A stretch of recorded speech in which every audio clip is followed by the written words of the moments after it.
Hey everyone, what's going on? Welcome back to the Horseshoe Show here on Surge Sports TV. I am your host, Jack Rizzo. Thank you everyone for joining me tonight. The Indianapolis Colts are officially 1-1 after defeating the Houston Texans last Sunday, 31-20. Shade the first win for the Colts in the Shane Steichen era.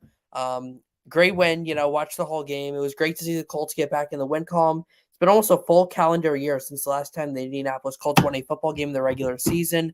Great win. Got a lot to cover today. It was just a great win, for the Colts. Really happy to see what Shane Steichen did. Let's just dive in. Let's just dive right into it. So, again, the final score: the Colts won 31-20 over the Houston Texans at NRG Stadium. They are officially 1-1 on the season. Got their first win. It was also a divisional win too on the road. Big win for the Colts as they head to Baltimore this Sunday to take on the Ravens. Let's recap the game though. A lot of positives to. Oh wait, before I do though, first off, let me just mention something really interesting real quick. The Indianapolis Colts now have more wins at NRG Stadium since Week 13 of 2020 than the Texans do. The team that literally plays at NRG Stadium. Colts have won 3 games there now since 2020. Texans have 2 wins there since 2020. Just a crazy, absolutely crazy coincidence, but it also just shows how much the Texans have been struggling over the last few years. But enough of that. Let's get right into the overall recap of the game. One of the biggest storylines of the game, the quarterback situation. And I think this is one of the reasons why Shane Steichen is such a great coach. The fact that he lost his starting quarterback, Anthony Richardson, for most of the game because he was in the concussion protocol, but still able to get the most out of Gardner Minshew, the backup, who had only played a few snaps in week 1, and who has a completely different play style than Anthony Richardson does. Really speaks volumes to me, how good of a coach Shane Steichen is. He just such great play calling, especially he seems like he learned from his mistakes in week 1. A lot of great play calls from him. A lot of great screen passes, RPOs, really good design runs. I mean, the run game really improved from week 1. They averaged over 5 yards a carry on Sunday, averaged just 2.5 yards a carry in week 1. You would hope to see improvement with it. I mean, the Texans did have the worst rush defense in the NFL last year, but certainly great to see. Shane Steichen's a motivator. Shane Steichen's a motivator too. Watched his press game, his post game locker room speech. It was absolutely fantastic. The whole locker room seems to be behind him. DeForest Buckner was getting the guys fired up. And he even told Coach Steichen, like, we have your back. So it's great to see, the players in the locker room, they love this guy. It sounds like they'll run through a brick wall for this man. And I'm so happy that he is here as our head coach. Certainly a big improvement over Frank Reich. But if you guys want to know more about Frank Reich, then go watch our episode last night of the 12th Horseshoe podcast to get more in depth on that. All right, let's get to the actual players now. But yeah, absolutely love Shane Steichen. So happy he's here. First thing you notice, no Anthony Richardson, no problem. Gardner Minshew had to play most of this game, came in the second quarter, played a fantastic game, especially mostly used as a game manager, but still made some big plays in the air. He went 19 of 23 for 171 yards, had 1 passing touchdown, Colts offense, period, did not have any turnovers yesterday, which was great to see. Minshew commanded the offense really well, relied a lot heavily on Zach Moss, which I'll get to in a second, but it was great to see Minshew take command of this offense and lead the Colts to a victory. Gardner's one of the best backups in the league. I think this guy really, truly does deserve a chance to start somewhere else. But really happy that he's here as our backup. And if AR can't go this Sunday, which I'll get into a little bit later, I would still feel more than comfortable having Gardner as my starting quarterback. Played one hell of a game. And before Anthony Richardson left, he didn't play too bad at all either. He threw for 60 yards and went 6 for 10 for 60 yards and had a passing touchdown. 6 for 10 for 60 yards. And he rushed in 2 touchdowns, both from 35 yards out. Great to see Anthony be able to do that. Looked a lot more comfortable in the pocket. I know it was a small sample size. It was only 10 pass attempts and only about a quarter of play. But Anthony had a great game, especially that second touchdown. That was a great play call by Shane Steichen, faking the end around to Isaiah McKenzie and having him go the other way with Granson and Pittman in front of him blocking. Unfortunately, that's probably the place where he got the concussion from. Speaking of that, I think obviously it's unfortunate that he had to leave the game because of a concussion. But it might be a lesson learned though. Anthony's got to learn to protect himself, and he's got to learn to run like Lamar Jackson and not Cam Newton. Because if he runs like Cam Newton, I'm not sure how long he's be able to play. I mean, it's a little concerning that he's had to leave each of the first two games due to injury. But as long as AR can protect himself, I feel extremely comfortable. With the way he's playing, and I love the way he's playing. AR is doing such great things here in Indianapolis. So we'll have to see if he plays this Sunday against Baltimore.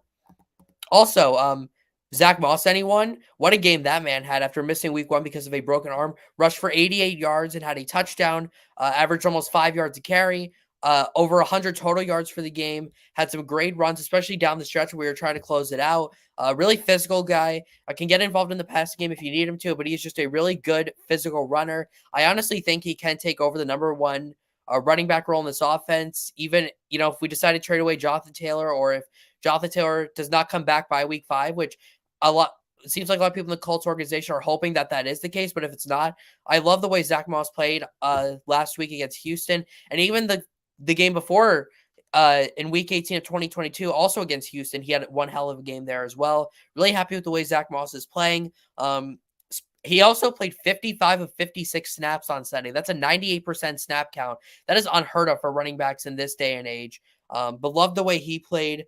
Jonathan Taylor, who? Zach Moss looks like a pretty good running back out there. And also, speaking of running backs, the Colts signed Trey Benson to their practice squad, a former third-round draft pick out of I think Georgia. I'm not sure. Was part with the Eagles for a little bit, but this could show the Colts might be losing faith in Deion Jackson. Like if they decide to bring Trey Benson up to the active roster, that means Deion will probably get waived. Pretty disappointing. I thought he was going to have a pretty solid year this year with Jonathan Taylor out, but now that Zach Moss is back, he looks like he's taking most of the workload. Once Evan Hull and Jonathan Taylor come back, they'll both still be on the roster for sure. And if they call Trey Benson up, which does not spell well for both Deion Jackson and Jake Funk, who both combined to play 0 snaps on offense last week. In terms of these skill position players, pretty impressed with them as well. Michael Pittman had another great game. Think the Colts should definitely pay him. He looks like the best receiver on this team. Kylan Granson caught his first career touchdown on Sunday. Great to see. He's been waiting 3 years now to get that. And after he and his girlfriend did like a baby photo shoot with the football that he scored the touchdown with. It was absolutely hilarious. So funny to see that. Josh Downs had a really good game. Will Mallory had a couple of nice catches in his NFL debut. Alec Pierce still a little disappointing, if I'm being honest.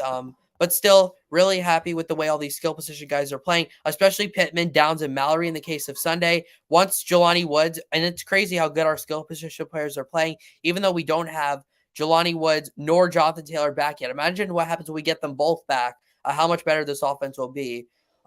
So it was great to see how well the offense played this past week. However, I think the most impressive part of this offense was the offensive line. What a game this offensive line had this past week in Houston.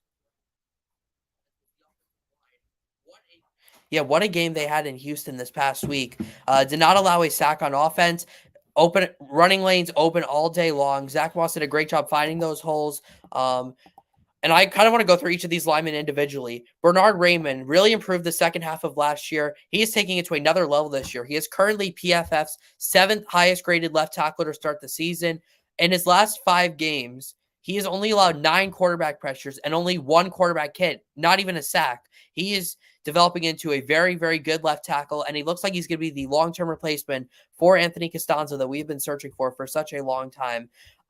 Big Q, Ryan Kelly, and Braden Smith are all having bounce-back seasons from what they were last year. I think Matt Pryor kind of screwed up how this whole line played last year because they were all trying to help him out, and they couldn't really. By the way, Ryan Kelly was the highest graded PFF center last week against Houston. He is in the concussion protocol, though, unfortunately. Did not practice today, as also Anthony Richardson did not practice. I think they're both going to be questionable for Sunday, but we'll have to see. But Ryan Kelly definitely looking like he's playing like one of the best centers in the league. But even after he left, Wesley French played very well in his place. And then Will Fries at right guard. He has also been really impressive. A lot of people were clamoring for the Colts, were begging the Colts to go out and sign a right guard and free throughout camp because they were concerned with Will Fries. But Will Fries has silenced the haters. Bit of a rough week 1, but week 2 he was the highest graded right guard in football. A great pass protector. He's a great blocker out in open space. He set up the first Anthony Richardson touchdown yesterday, and also the Michael Pittman screen pass touchdown last week against Jacksonville. So great to see that. The whole offensive line is doing one hell of a job. But they certainly look like the 2018 to 2020 version of that offensive line here in Indianapolis. It's certainly great to see. All right, let's go to the defensive side of the ball now. Only allowed 20 points. A lot of 10 of the half the points they allow were pretty much in garbage time. 6 sacks. That was the story of the day. The whole front seven in general. Quiddy, all 6 different players too. What they sacked: Quiddy Pay, Samson Ebukam, DeForest Buckner, Taven Bryan, EJ Speed, and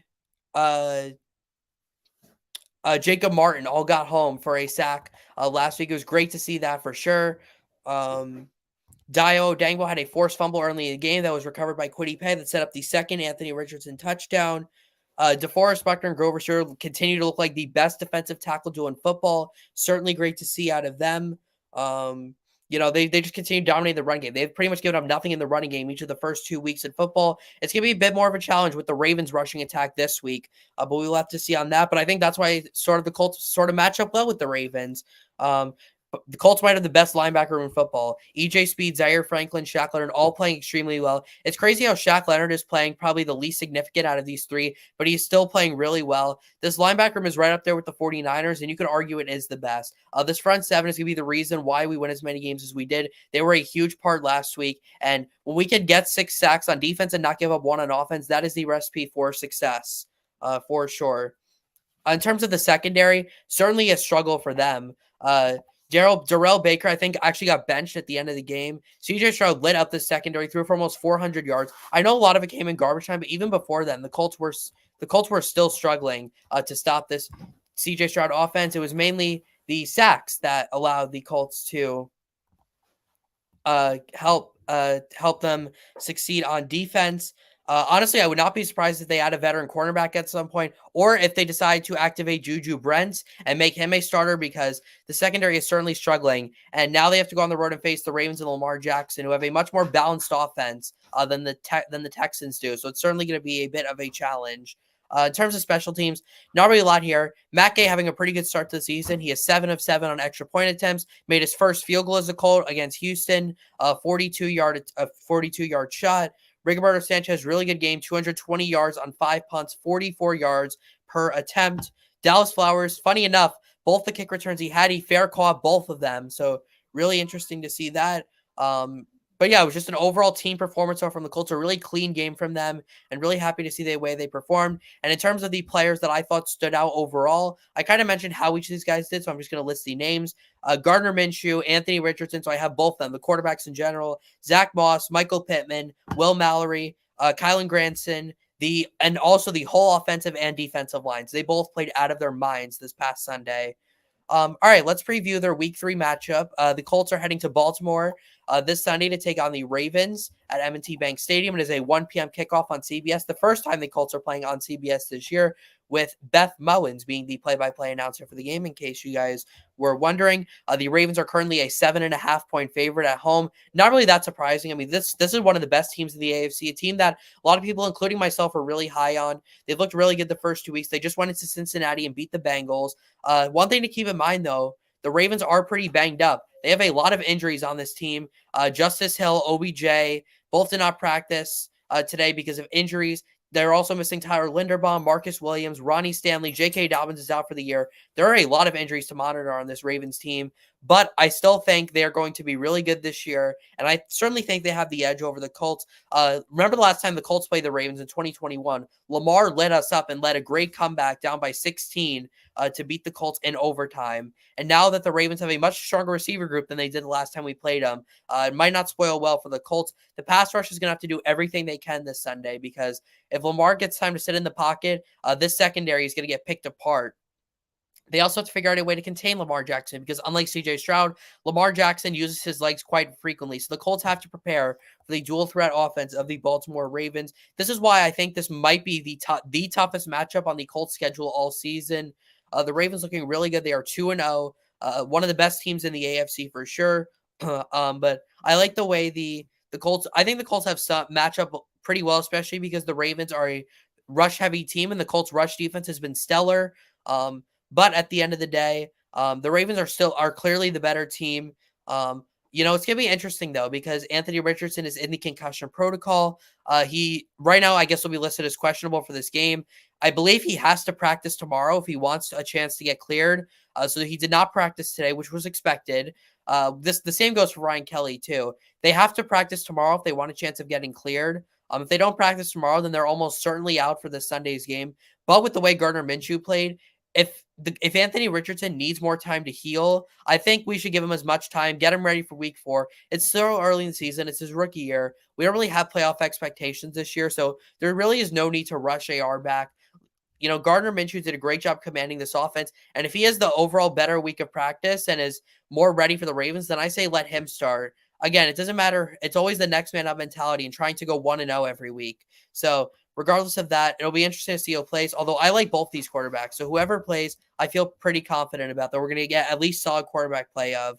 Now, in terms of my score prediction, I am going to go with the Ravens to win this game, regardless of who plays. Now, the score might fluctuate depending on who plays, but I just try to even it out between the two. I think if Gardner Minshew plays, this game is actually going to be closer because I think Gardner's going to make fewer mistakes against a really good Ravens defense.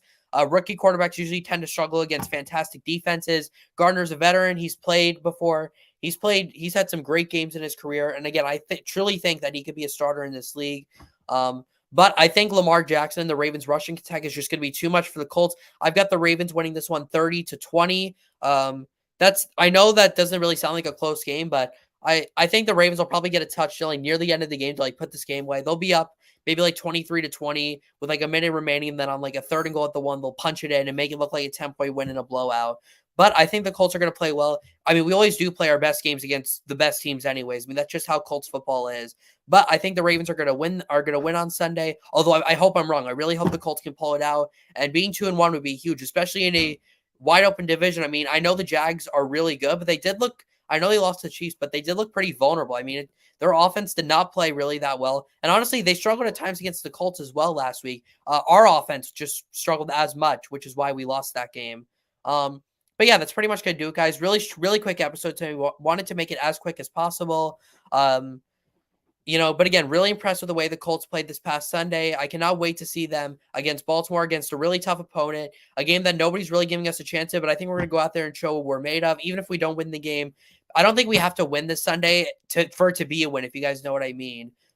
If we keep this game close, if we are able to contain the running game, if we can make some big plays on offense, I think that'll be considered a win in itself. This is a long season, guys. And remember, this is sort of a rebuilding year for the Colts. I mean, this is a very young team with a rookie head coach, a rookie quarterback, a lot of young players on both sides of the ball. So we have to keep our expectations reasonable. But at the same time, I understand the hype building around this team because last week against Houston was very, very promising. There were so many great things in this game. The way the O-line played, it's only taken them a few weeks to get back to their 2018 to 2020 form.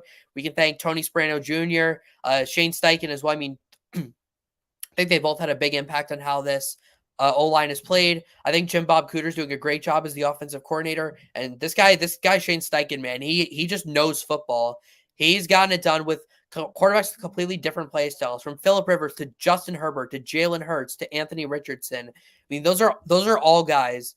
Those are all guys with completely different quarterback styles. I mean, Phillip Rivers is pretty much the ultimate pocket passer. He will pretty much never run the football. Really good at avoiding sacks. Justin Herbert, similar in terms of a pocket passer, but he could run when he has to. Jalen Hurts, design runner, really good at throwing the ball. But that's similar to AR, but Jalen Hurts is a lot smaller than AR is. So every quarterback is really different. But Shane Steichen is an absolute mastermind. All right, guys, I think that's pretty much going to do it now. Thank you so much for watching. Make sure to catch Eli and I on the 12th Horseshoe this Friday for our Week 3 predictions. Eli and Sports with Mano Mano every Saturday morning with Jim. Continue to send your best wishes to Steve, please, as I continue to. Catch Eli and I on the call for this Saturday night's game for St. Mary's as they take on Wallington, 7 p.m. under the lights, although Saturday night, not Friday night, what it normally is. Again, 12th Horseshoe every Tuesday and Friday during the regular season at 7 p.m. My show every every Wednesday all year at 7 p.m. Thank you guys so much for watching. Jack Rizzo signing off. Thank you again, everyone, for watching, and I will see you guys on Friday for Week 3 predictions, Saturday for the game, and next Tuesday for Week 3 recap, and then next Wednesday for my show again. Goodbye.